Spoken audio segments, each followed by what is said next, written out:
Alors, je remercie Adrien Tiberti, puisque j'avais prévu d'intervenir que sur une délibération, et du coup, je vais devoir intervenir sur 6. Pas de chance. Pour commencer par celle qui nous intéresse, donc la DLH 287, merci pour ces précisions. Donc là, on est dans le procès d'intention, puisque ce sont des héritiers qui n'ont pas encore manifesté la moindre intention, donc on leur fait un procès d'intention. Ça n'améliorera pas effectivement la tension sur le marché locatif privé, et donc simple loi de l'offre et de la demande, ça fait monter les prix. En plus, ce programme est déséquilibré puisque c'est 7 PLAI plus un PLAI adapté et 5+, il n'y a pas de PLS. Donc sur celle-là, sans surprise, nous voterons contre la 287. En revanche, la 216, on votera pour. D'une part, pour la forte présomption de désengagement à la découpe.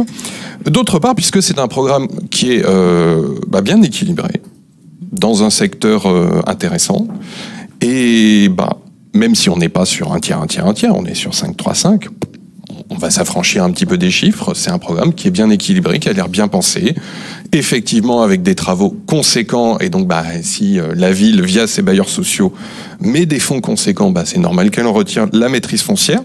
Donc nous voterons pour, et avec enthousiasme, la DLH 216, ce qui empêchera notre ami Adrien de nous sortir le petit couplet La droite toujours une excuse pour voter contre les logements sociaux, puisque celui-là nous votons pour dès demain.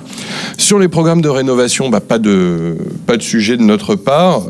On fonctionne de façon assez constante sur ces programmes. On regarde le programme, on écoute les remontées des gens qui y vivent, pas d'alerte sur ces adresses. Donc sur ces programmes, donc on votera pour, et effectivement pour visiter les chantiers. Ça aussi c'est très intéressant de visiter les chantiers, il faudrait penser à le faire.